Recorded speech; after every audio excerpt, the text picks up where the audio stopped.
कालिदास जो थे एक बहुत बड़ा विद्वान थे। कालिदास एक बहुत बड़ा विद्वान थे और बहुत अच्छे आदमी थे। इनकी विद्वान बनने का मुख्य कारण क्या था? प्रेम की कहानी था। जब कालिदास ने पहले इनको लोग मूर्ख कहते थे, यानी जिस पेड़ को डाल काटना था, जिस तरह काट के गिराना था, उसी डाल पर बैठकर ये कुल्हाड़ी से पेड़ को काटते थे, यानी डाल को काटते थे। तो लोग देखते थे तो कहते थे कालिदास तो मूर्ख है, बुद्धिमान है, इसको लोग बोलते थे। तो कालिदास का एक कहानी है। जब ये कालिदास ने एक दिन बारिश का मौसम था, 12-1 बज रहा था, पूरा बारिश, आंधी तूफान और बारिश बहुत तेज से आ रहा था। तो उस समय ने क्या किए, गंगा नदी पार करके अपने ससुराल गए। तो इनकी पत्नी अपने ससुराल में थी। तो ये एक लाश को पकड़कर नदी पार कर गया और उस पर लाश में सांप लगे हुए थे। लेकिन इनने प्रेम की कहानी, इतना प्रेम लग गया कि इनको प्रेम की कहानी में इनको पता नहीं चला कि लाश है कि क्या है। तो इन्हें पार करते गए और जब नदी पार करके गए घर पर, तो सारे दरवाजे बंद थे। तो एक छिदवाली के ऊपर से ये घर में प्रवेश करते हैं। इसके बाद भगवान कालिदास ने जब पत्नी के पास जाते हैं तो पत्नी देखती है तो कहती है, आप अभी इतने रात को कैसे आ गए? तो पत्नी कहती है, इतनी रात को आप कैसे आ गए? तो कहे कि आपके प्रेम के जाल में हमने आ गया। तो पत्नी ने गुस्से में बोली कि जितना प्रेम मेरे में करते हैं, इतना अगर भगवान में करते। ये पत्नी बता रही है कि जितना आप हम में प्यार करते हैं, अगर उतना आप भगवान में प्रेम करते तो आपकी स्वच्छ और स्वर्ग की प्राप्ति होती और अच्छा स्वर्ग की प्राप्ति होती और मुक्त होते इस दुनिया से। तो कहा गया है, प्रेम का 2.5 अक्षर पढ़े जो पंडित होए। तो प्रेम ऐसा चीज़ है कि ना आंधी तूफान, ना अंधा, ना लंगड़ा कुछ भी नहीं देखता है, प्रेम अपना ही चीज़ देखता है। तो उस समय क्या हुआ, भगवान कालिदास ने उसी दिन से जिद और ठान लिया कि चलो, जब इतना दृढ़ होकर और गुस्सा हो के कह रही है तो छोड़ो इसकी प्रेम, साला ये माया का जाल है। तो उस दिन से इनने भी एक कसम खाया और ठान लिया कि चलो, दुनिया में कुछ भी नहीं है, चलो प्रेम की तरफ, भगवान में अगर हम उतना प्रेम करेंगे तो हमारी प्रेम भगवान स्वर्ग में जाएंगे और हमारी मुक्त की प्राप्ति होगी। तो इनने क्या किया, ये रामायण लिखना स्टार्ट कर दिया।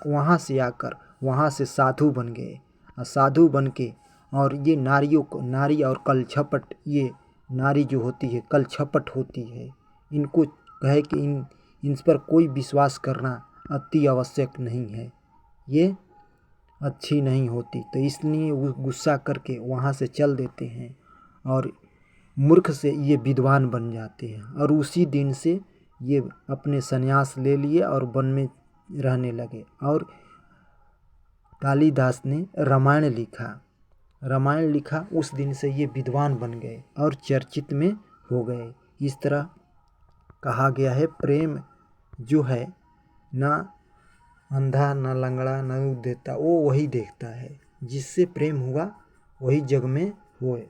तो प्रेम माता पिता से होता है, भाई बहन से होता है, भगवान से प्रेम होता।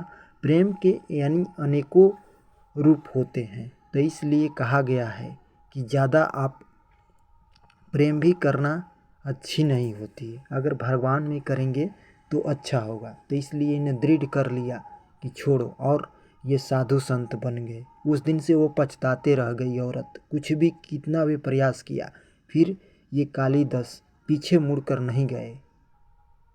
उनकी ज़िंदगी इसी तरह बीत गई उनकी पत्नी के। तो चलिए अब देखते हैं। तो ये भगवान में लीन हो गए। अब इसी तरह नारियों में कल छपट अधिक होती है। और इस तरह ये शिवम सत्यम शिवम सुंदरम, आप फिल्म देखे होंगे सत्यम शिवम सुंदरम फिल्म में जो ये महिला थी, तो इनने एक कोढ़ से इनकी शादी हो जाती है और भगवान कोढ़े इसका पति मिलता है। तो ये पति को सत्यम शिवम, सत्य के बल के, सती प्रथा थी, सती प्रेम थी, ये भगवान से पूजा करती थी। तो गंगा जी जब इसको प्यास लगा तो कहा कि पैर कुल्हाड़ी से काटोगे तो आ जाएगा। तो इसने जैसे कुल्हाड़ी से काटने की कोशिश की, इसकी पति को पानी का प्यास लगा तो गंगा माँ ने पानी खुद आकर इसको पति को पिलाई, यानी और यमराज से अपने पति के लिए इनने क्या प्राण छीन लिए थे। इतना सती प्रथा थी ये महिला। सत्यम शिवम सुंदरम में, सत्यम में आपने फिल्म कभी देखे होंगे तो उसमें दिखाया गया है कि इतना सती प्रथा ये सत्यम थी कि अपने जमराज से ये प्रेम इतना करती थी भगवान से कि अपने पति के लिए प्राण वापस मांग लिया। प्रेम यानी जमराज ने कहा कि आपका पति का समय हो गया है ले जाने के लिए, लेकिन इतना पूजा पाठ करती थी कि अपने पति के लिए जमराज से प्राण मांग लिया। आजकल की ऐसी नहीं होती है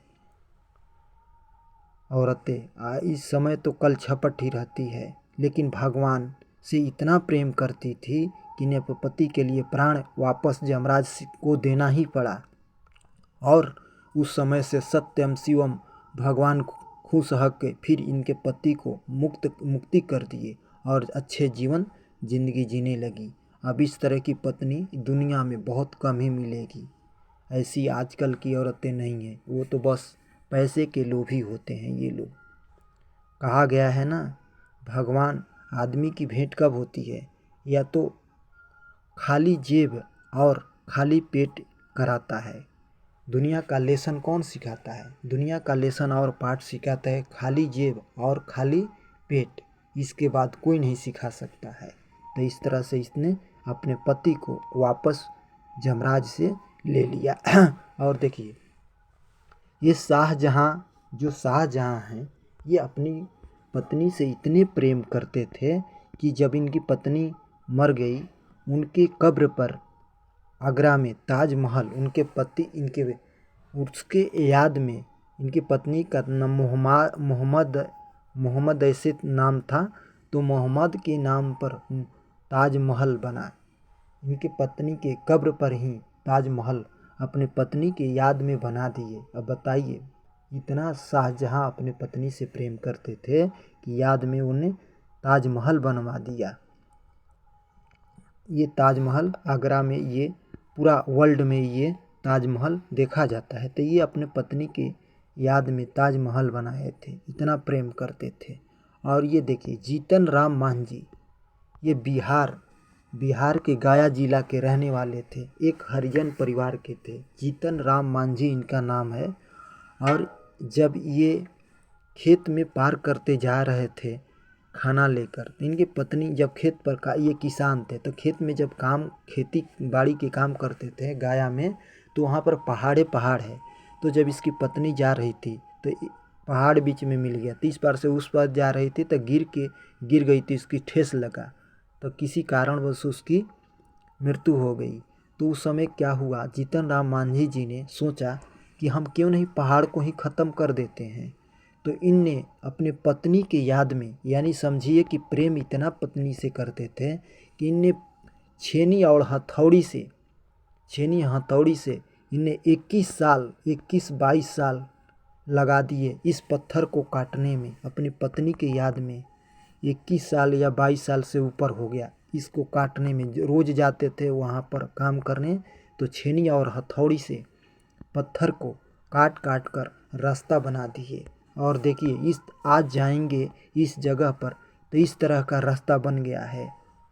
अब अपने पत्नी के याद में ये बनवा दिया। और ये रास्ता जो है आम जनता के लिए आजकल खुल गया है, आप कभी भी जाके यहाँ देख सकते हैं। तो इनने क्या किया था, केवल अपने पत्नी से इतने प्रेम करते थे कि पहाड़ को चीरकर अलग कर दिए। और इसको लोग क्या कहते हैं, ये मूर्ख है, पहाड़ तो इसे ही निगल जाएगी, लेकिन पहाड़ को इनने काट के आज रास्ता बना दिए, ताकि आज दुनिया इनके नाम लेता है। और इनको अवार्ड भी दिया गया है, इंदिरा गांधी ने इनको अवार्ड भी दिए हैं। तो प्रेम कहानी बहुत जटिली होती है। गाया का ये रहने वाले थे। अब देखिए ये रामायण जो हुआ, रामायण किस लिए, रामायण जो था, रामायण का लेखक कौन थे, रामायण के लेखक थे कालिदास। तो राम और रावण में झगड़ा कैसे हुआ, तो राम और झगड़ा ये नारी के लिए हुआ था, नारी के लिए हुआ था, नारियों के लिए ही ये युद्ध हुआ। रामायण हुआ, महाभारत हुआ, ये सब किसके लिए हुआ, नारियों के लिए लड़ाई हुआ। जो ये नारी थी, तो जब ये राम का वनवास हो गया था तो ये जंगल में जा रहे थे। तो उस समय रावण ने देखी लक्ष्मण एक बहुत सुंदर और राम बहुत सुंदर हैं, तो इनसे शादी क्यों ना कर लें। तो बक्सर के जंगल में ये घूम रहे थे, तो राम के पास आई। तो इनने बोली कि मैं तो, राम जी बोले कि हम तो शादीशुदा हैं, एक लक्ष्मण कुंवार है, उसके पास जाइए। तो जब उसके पास गई तो उसने बोला कि हम शादी नहीं करेंगे, हम अपनी सीता माता को मानते हैं, हम तो सेवक हैं, क्या आप दासी बन के रहेगी। कही कि हाँ, तो शादी कर लो, नहीं कर रही। तो गुस्से में आकर लक्ष्मण जी ने उसका नाक काट दिए, सुपनेखा को। तो काटने के बाद क्या हुआ, अपने रावण भगवान रावण के पास गई। किसके पास गई, रावण भाई के पास गई। तो भाई के पास गई और ये सारी कहानियाँ बताई। तो इनने बोला कि चलो अब गुस्से इसका बदला लेना है। तो इतने ठान लिया कि राम को मारना है। तो ये अपने मामा के पास गए और बोले कि मामा जी आप हिरण्यकश्यप बन जाओ सोने का। हिरण्यकश्यप बन जाते हैं सोने का इनके मामा।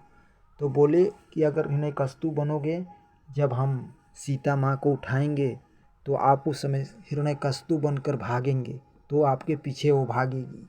तो उस समय राम चले जाएंगे तो हम आपको लेके चलेंगे। तो सोचे कि रावण से मरने, एक राक्षस से मरने का अच्छा तो एक राम से मरेंगे तो मुक्ति मिलेगी। तो इनने क्या किया, वहाँ से चल दिए। तो जैसे ही साधु के रूप में आए इसकी कुटिया में सीता माता से भिक्षा मांगने के लिए, तो आए भिक्षा मांगने। तो जैसे ही रावण ने बोला था कि माँ इस लक्ष्मण रेखा से बाहर नहीं निकलना, तो सीता माँ को और के सोने के मिर्गा बनकर इसके मामा गए। तो ये अचंभव हो गई कि मिर्गा मेरे को लाइए। तो नारियाँ इतनी कलछपट होती है कि कहिए न। सीता माता तो सती प्रथा थी, लेकिन इनके ऊपर 8 गुण अवगुण पाया गया, क्योंकि लक्ष्मण जो थे इसको बहुत अपने माता के रूप मानते थे, लेकिन इनने मजबूर कर दिया रावण को, राम जी को, लक्ष्मण को मजबूर कर दिया। इनमें 8 गुण पाया गया। क्या गुण था, जब ये कहे कि मिर्गा के मेरे को छाल ला दीजिए, तो उनने कहा कि राम भगवान गए हैं, उसको मार के लाएंगे। तो जैसे ही राम ने मिर्गा को मार दिए, तो हाय राम की आवाज़ आया। तो सीता को डर हो गया, किसी राम को मार दिया किसी ने। लेकिन राम को कौन मार सकता है, भगवान को कौन मार सकता है। तो इनके अंदर एक अवगुण पाया गया कि ये चाहता है लक्ष्मण कि अगर राम मारा जाएगा तो मैं सीता को लेके रहूँगा। इनमें ये एक खोट उत्पन्न पड़ा। तो इनने कहा कि जाओ जल्दी उसको लाओ। तो सीता माता को मजबूर होकर लक्ष्मण तो सब जानते थे कि उनको कुछ नहीं हो सकता है, लेकिन औरतों में अवगुण पाया जाता है ना, कितना भी सती हो लेकिन गुण तो पाया ही जाएगा। तो इनमें 8 गुण पाया गया। तो इनने जिद पकड़ लिए। तो उसके जिद को पूरा करने के लिए लक्ष्मण ने एक रेखा पार दिया। तो रावण आया और भिक्षा मांगा। तो सीता ने कहा कि इससे आगे मत जाइएगा। तो इनने पार कर लिए और भिक्षा लेके चले गए। तो उस समय रावण इनको सीता को हरण करके लेके चला जाता है अपने दरबार में। तो बीच में कितने युद्ध होते हैं, गिद्ध भगवान भी युद्ध करते हैं, बहुत सारे लोग करते हैं। तो इसके बाद हनुमान जी जाकर पता कर लेते हैं कि रावण को किसने रावण सीता लेके गया है। तो वहाँ लंका में जाकर हनुमान जी जाकर वहाँ पर बहुत धूम मचा देते हैं। इसके बाद जिस तरह से युद्ध होता है तो और उसका वहाँ पर भविष्य इसका भाई है। तो कहते हैं ना, घर के भेदिया लंका डा है। तो भविष्य राम की तरफ से हो जाते हैं।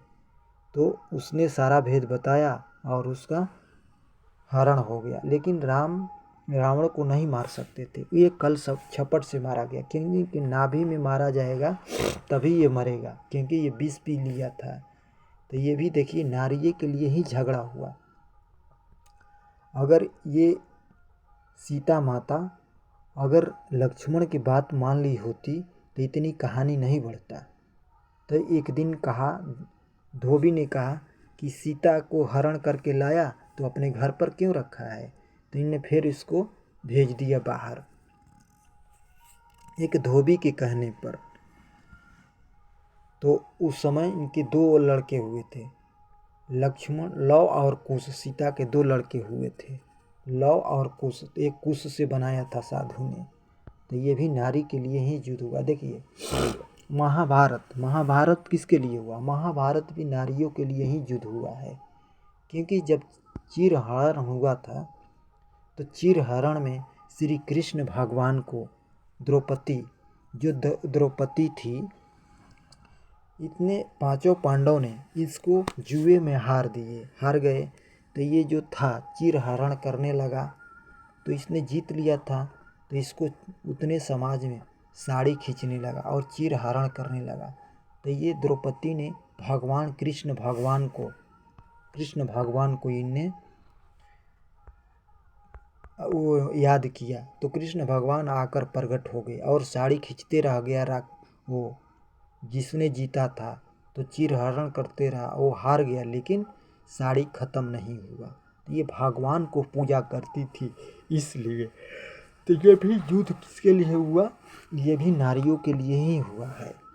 तो यही कहा जाता है, नारी जो होती है, जहाँ नारियों की पूजा होती है वहाँ भगवानों और देवताओं का भ्रमण होता रहता है, देवताओं को भ्रमण होता रहता है। लेकिन आजकल के नारी ऐसी नहीं है। नारी न से नारी होती है और न से नाश भी होता है।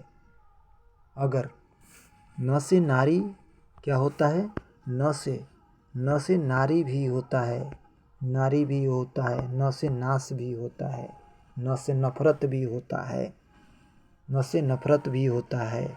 ये कहा जाता है कि जिसमें ये बस गई उसको तो बसा दिया, या तो उजाड़ भी देंगी। न से नारी यानी न से नाश भी, न से नहीं भी, यानी ये एक तरह से लक्ष्मी भी है, एक तरह से महाकाली भी है। एक तरह से ये क्या है? महाकाली भी है, एक तरह से अच्छी भी है। तो देखिए, भगवान जो काली माँ है, ये तो दुष्टों और दुधिष्टरों और असत्य के लिए लड़े और ब्रह्मांड में जितने बार काली बर्बादी के आया है उसको ख़त्म किए। और दुर्गा माता ने भी काली के रूप लिया था, लेकिन इनने सत्य के लिए लड़ा था और राक्षस को, दुर्गा को हरण कर दिया और ख़त्म कर दिया देश के लिए, और सती के लिए आगे बढ़ गया। आजकल के ऐसे लोग नारी नहीं हैं। ये तो आजकल के सब कल छपटी हैं, बस तुम्हारे प्रेम और पैसे से प्यार करती है। जब आप पैसे देते हैं तो ठीक है, पैसे नहीं दिए तो कुछ भी नहीं है। कहा जाता है सबसे बड़ा रुपया है दुनिया का। सबसे बड़ा क्या है? दुनिया का सबसे बड़ा रुपया है। अगर रुपया है तो आपके माता पिता हैं, आपका भाई बहन है। देखिए, आपके पास अगर पैसा है, आपके पास अगर पैसा है तो आपके पास सारे दोस्त हैं। आपके माता पिता भी आपसे प्रेम करेंगे और प्यार करेंगे। आपका भाई भी पैसा रहेगा देंगे तो सब कुछ प्यार परोस है। अगर आपका दोस्त भी है तो पैसा ही है, तो पैसे से ही सबका प्यार है, प्रेम है। आपका आपके मतलबी हैं सब पैसे से ही। वो कहा जाता है न कोर्ट कचहरी न थाना, सब है सबसे बड़ा रुपया। यानी सबसे बड़ा रुपया है, यानी माँ बाप सब यही है। अगर आप अपने पत्नी को या भाई को, बहन को, किसी को आप पैसे देते हैं तो आपकी सारी दुनिया मुट्ठी में है। सब आगे पीछे रहेंगे और आपके दोस्त बने रहेंगे। अगर आपके पास पैसा नहीं है तो आपके दुनिया में कुछ भी नहीं है, आपका कोई भी मान्यता नहीं है। तो यही कहता है सती प्रथा। एक ऐसी औरत थी कि पैसे के पीछे कभी नहीं गई, ये अपने पति के लिए मरती गई। और सत्यम शिवा, ऐसी आज की दुनिया में ऐसी पत्नी कहीं नहीं मिलेगी। तो ये भगवान सत्यम शिवम सुंदरम में दिखाया गया है इसी फिल्म के बारे में। वो कहा जाता है ना, देखिए दुनिया में सबसे बड़ा लेसन का पाठ कौन पढ़ाता है? खाली जेब। क्या पढ़ाता है? लेसन का पाठ पढ़ाता है खाली जेब। खाली जेब। और दूसरा एक खाली पेट। एक दूसरा क्या कराता है? खाली पेट। अगर दुनिया में खाली पेट नहीं होता तो किसी से भेंट नहीं होता। और जो भी है सब अपने अपने स्वार्थ के लोग हैं। दुनिया में कोई भी नहीं है। आप सोचते हैं कि ये मेरे माता हैं, ये मेरा पिता है, ये मेरा भाई है, ये मेरा बहन है। कोई नहीं है दोस्तों। सबसे बड़ा रुपया है, और रुपया देते हैं तो सब कुछ है, नहीं तो कुछ भी नहीं है दुनिया में। सब आपके पैसे के भूखे हैं, कोई भी हो इंसान। इस तरह से आप प्रेम इससे बढ़िया तो है अच्छा। भगवान में प्रेम करो और सत्य की तरफ आगे बढ़ते रहो। यही सब कुछ है, आपकी सारी दुनिया इसी में है। नहीं तो आप जिस दिन बूढ़े हो जाएंगे तो बूढ़े हो जाने के बाद बच्चे का ही समय आ जाता है। तो अगर आपके पास बूढ़े में पैसा है तो आपको सब जानेंगे, नहीं तो कोई नहीं जानेगा। यही कहा जाता है, दुनिया का ये रीति है कि पैसा ही सब कुछ है। प्रेम, अगर पत्नी आपसे प्रेम करती है तो किस लिए करती है? पैसे के लिए करती है। अगर इन लोगों का बहकावे का कारण क्या होता है? पैसा ही होता है। अगर पैसा अच्छा खासा देते रहें तो सही है, नहीं तो ये बदल जाती है। जिस तरह से मौसम बदलता है, जिस तरह से मौसम बदलता है, इस तरह से ये लोग भी बदलती रहती है, नारियाँ भी बदलती रहती है। और देखिए हमारे देश में 497 अनुच्छेद के तहत अगर कोई भी नारी जब हमारे अनुच्छेद संविधान के तहत अनुच्छेद 497 के तहत ये कहा गया है, जब किसी मर्द की शादी हो जाता है, किसी औरत की शादी हो जाता है और वो औरत किसी दूसरे मर्द से संबंध बनाती है तो उसको अपराध माना जाता था। लेकिन अब औरतों ने हाई कोर्ट में केस कर दिया कि जिस तरह से पति और लड़के का शादी हो जाता है, अगर किसी औरत से संबंध बनाता है तो उसको तो अपराधी माना जाना चाहिए। तो इस समय हाई कोर्ट ने कहा कि इस जो कानून है 497, इसको ही ख़त्म कर दिया जाए। तो 497 जो था केस, ये कानून अनुच्छेद 487 था, 97 था, तो इसको हटा लिया गया। अवेलेबल नहीं रहेगा ना औरत पर ना पुरुष पर, तो इसको हटा दिया गया, कानून से ही ख़त्म कर दिया गया। अब इसको क्या किया गया, लेकिन एक वजह हो गया, अगर संबंध है तो इस पर एक तलाक का भी एक वजह बन सकता है। इससे औरत या पुरुष तलाक ले सकता है या दे सकता है। इसके तहत कानून इसके लिए एक आसान हो जाता है। दूसरी बात, 40 साल के लड़का हो गया, 40 ईयर्स का, और लड़की 15 साल की है, और इस तरह से शादी कर दिया जाता है, तो क्या होता है, नपुंसक हो जाती है, क्योंकि ये तो बूढ़ा हो जाएगा। और जब ये औरत जब जवान है तो ये बूढ़ा जो होगा। इस तरह से लड़कियां भी कोर्ट में अर्जी दे सकती है कि मैं इससे तलाक ले सकता हूँ। तो इसके ये भी एक नपुंसकता भी एक तलाक का कारण हो सकता है, इस तरह से भी। और सरकार ने, हाई कोर्ट ने भी फैसला दे दिया है कि कोई भी औरत या नारी हो, पहले क्या था, जब भ्रूण हत्या होता था तो कोई भी औरत, लड़की थी, अगर शादीशुदा है, अनमैरिड है, तो चाहती थी गर्भपात करा सकती थी।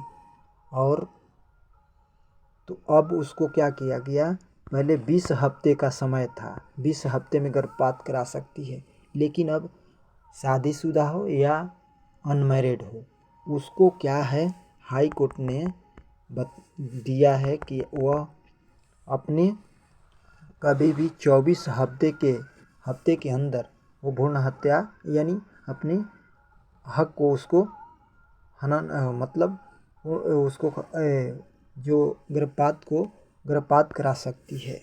इसको हाई कोर्ट ने अनुशासन दिया है। और ये भी बताया है हाई कोर्ट के तरफ से कि जो भी औरत है अपनी मर्जी से, इनको देखिए कितना छूट दिया गया है, अपनी मर्जी से देह व्यापार कर सकती है, देह व्यापार कर सकती है, कभी भी ये कर सकती है। इतना देह सरकार ने छूट दे रखा है। तो ये सब दुनिया का जैसा जैसा है वैसा चलेगा। और चीन में क्या कहा गया, पूरा दुनिया में भारत जो है जनसंख्या के क्षेत्र में पहले तो चीन नंबर 1 पर था। जनसंख्या के दृष्टि से भारत दुनिया में नंबर 1 पर था। अब क्या हो गया है, दुनिया में नंबर 1 पर अब भारत बनने जा रहा है, नंबर 1 जनसंख्या में भारत बनने जा रहा है। तो इस समय क्या किया गया, चीन ने कहा कि अनमैरिड जो लड़की है या शादीशुदा है, जो बच्चा पैदा करेगा उसको 1 साल के लिए बोनस दिया जाएगा। और वहाँ पर कुंवारी लड़की हो, वो भी अपने बच्चे पैदा कर सकती है, अनमैरिड कर सकती है, उसको भी सरकार की तरफ से छूट है। और बच्चे जनसंख्या बढ़ाने के लिए ये सब चीन में कानून को ढील दिया गया है, छूट दिया गया है। वहाँ पर इसको कानूनी अपराध नहीं है, इसको छूट दे दिया गया है, क्योंकि भारत से कंपटीशन है, इससे आगे बढ़ाना है। और ये वहाँ का भी जनसंख्या नंबर 1 पर दोबारा लेके आना है, वहाँ के सरकार ने सोचा है। तो ये लिए कहते हैं जो नारी होती है ये कलछपटी भी होती है। अब देखिए कभी कभी क्या होता है इन लोगों को कि जब कोई बाहर के लोग मीठी मीठी बातें कर लेते हैं, ये तो तुरंत मतलब उसके बातों में साझे हो जाती है। और लड़कों का सोशल मीडिया से ये लोग हू बहू होते हैं, यानी बाहर के जो मीठी बातें करें, कुछ भी करें, तो वो समझें कि झूठी बोल रहे हैं, तो उसके जाल में नहीं फंसते, ये तुरंत फंस जाते हैं। इसलिए कहा गया है दोस्तों, इस कहानी का रहस्य है यही है, प्रेम का 2.5 अक्षर पढ़े जो ही पंडित होए। प्रेम 2.5 अक्षर का है, जो है प्रेम, इसका प्रेम, प्यार, लव, ये जितनी चीज़ें हैं ये सब 2.5 अक्षर की चीज़ें हैं। लेकिन जिससे इसको प्यार हो गया तो समझिए कि अपना ही गुण गाएगा। तो हमेशा आदमी से 3 चीज़ों से अलग रहना चाहिए, 3 चीज़ों से हमेशा दूर रहना चाहिए। तो देखिए प्रेम जो है, प्रेम, दूसरा है राजनीति, और तीसरा है धर्म। ये तीनों से हमेशा मनुष्य को दूर रहना चाहिए। देखिए अगर प्रेम किसी से हो जाता है तो अगर कम प्रेम होगा तो समझिए कि क्या होगा, वो ज़्यादा बात करेगा। देखिए प्रेम जो है, अगर पहला प्रेम जो है, अगर देखिए राधा कृष्ण का प्रेम, राधा जी शादीशुदा थी, लेकिन उसके पति की डेथ हो गई। तो उस समय क्या किया उनने, कृष्ण भगवान से प्रेम करने लगी। तो पूरा कहानी चला, उनने पूरा ज़िंदगी प्रेम में ही बिता दिया। और वृंदावन में जाइए, वृंदावन में जाएंगे, अभी भी आप जाएंगे, वहाँ पर अनेकों नारियाँ पुरुष भगवान कृष्ण भगवान में लीन हैं। और वहाँ पर दुनिया से कोई मतलब ही नहीं है, बस अपने में ही झुके हुए हैं। तो जो कम प्रेम करता है वो ज़्यादा ऐसे करता है बातें कि हम प्रेम करते वो करते। अरे भगवान से जब प्रेम हो जाएगा और या किसी से प्रेम हो जाएगा तो दुनिया को नहीं दिखेगा, बस वही चीज़ दिखेगा। और भगवान से प्रेम हो गया तो भगवान ही दिखेगा। लड़का लड़की से प्रेम हो गया तो केवल लड़की ही दिखेगी या लड़का ही दिखेगा, गोरा काला कुछ भी नहीं दिखेगा। तो यही कहा जाता है प्रेम। या भगवान से प्रेम हो, प्रेम भी माता पिता से होता है। तो देखिए, कोई भी प्रेम करता है तो अपने स्वार्थ के लिए करता है। जिस तरह से प्रेम जैसे बच्चे अपनी माँ से प्रेम करता है तो किसके लिए करता है, यानी वो अपने उसकी माँ दूध पिलाएगी इसके लिए। और देखिए, बूढ़ा बाप प्रेम से करता है, किसी तरह से वैसे रहता है। अब देखिए प्रेम, अब राजनीति है तो राजनीति जो राजनीति में अच्छे समझ जाते हैं तो ज़्यादा बातें नहीं करेंगे। और जो लोग कम राजनीति जानते हैं वो लोग ज़्यादा बात करते हैं। जैसे देखिए जब हम लोग वोट डालने जाते, जब वोट मांगते हैं तो उस समय क्या करते हैं, पैसा मांगते हैं, तब वोट डालते हैं। तो करेक्शन तो हम ही लोग करते हैं और अच्छे लोगों को नहीं चुन पाते हैं। धर्म है, जिस धर्म में लोग कोई कहता है मुसलमान, सिख, ईसाई, जो धर्म में फंस गया तो केवल धर्म के ही सुनेगा, बाकी किसी को नहीं सुनेगा। तो इसलिए धर्म से भी दूर रहना चाहिए, प्रेम से भी दूर रहना चाहिए, राजनीति से भी दूर रहना चाहिए। अगर जो इसमें माहिर हो जाएगा, ज़्यादा हो जाएगा तो ज़्यादा बातें नहीं करेगा। जिस तरह से फल होता है, अगर पक जाएगा तो झुक जाता है, उसी तरह ये झुक जाते हैं। अगर कम रहेगा ना तो आंधी आएगा तो इधर उधर उछलता रहेगा। अधजल गगरी छलकत जाए, कहा गया है ना, अधजल गगरी छलकत जाए, उसी तरह ये होता है। तो दोस्तों, इस कहानी से यही स्पष्ट होता है कि जो नारियाँ होती है बस पैसे के मतलबी होती है। पैसे आप देते हैं तो ठीक है, नहीं देंगे तो कुछ भी नहीं है। आपको प्रेम कर रही है, क्यों प्रेम कर रही है, तो आपसे प्रेम नहीं है, आपके पैसे से प्रेम है, आपके पैसे से प्रेम है। अगर मान लीजिए बेचारा किसी वजह से वो बेरोजगार हो गया, चाहे कुछ भी हो गया, अगर लड़कियां किसी वजह से मान लीजिए कि वो बेरोजगार हो गया, चाहे कोई भी कारण हुआ, तो तो वो आपको ताना मारती रहेगी। और देखिए, दुनिया का रीति है, हमारे हिंदुस्तान में चाहे दुनिया के भी, अगर कोई भी लड़की पढ़ रही है, अगर उसकी नौकरी लग जाती है, उसकी क्या होता है, नौकरी लग जाता है, तो 1% भी बेरोजगार लड़के से शादी नहीं करेगी। क्या कहने का मतलब कि मान लीजिए कि किसी भी विभाग में उसकी नौकरी लग गई और रोजगार हो गई, तो बेरोजगार लड़के से वो 1% भी शादी नहीं करेगी। अब देखिए, लड़के जो होते हैं, लड़के 90% बेरोजगार लड़कियों से शादी कर लेते हैं। जिसे मान लो कि 90% कुंवारे जो लड़की होती है, बेरोजगार होती है, उनसे शादी कर लेते हैं। लेकिन लड़के शादी कर लेते हैं लेकिन लड़कियां नहीं करती है। यही तो कहा है कि दुनिया का रीत है। यही प्रेम की कहानी है, सबसे बड़ा रुपया है। जब तक आपका पैर ठोकर नहीं खाएगा तब तक ऊंचे मंजिल तक नहीं पहुंच सकता है, ऊंची सीढ़ियों तक नहीं पहुंच सकता है। कहा गया है कि जब ये क्या है, ये बहुत अच्छी भी होते हैं और बहुत छपटी भी होते हैं, सब उस तरह के नहीं होते हैं। किस तरह से आपको हमने बताया, सत्यम शिवम, सत्या मैया थी, जिसने अपने पति के लिए जान तक न्यौछावर कर दिया और यमराज से प्राण छीन लिया, इतना सती थी। इस तरह इस तरह की सब नारियां नहीं हैं। कुछ 100 में 95% इस तरह के मिलेंगे, क्योंकि आजकल की दुनिया कलयुग का दुनिया है। बस पैसे के मतलबी लोग हैं।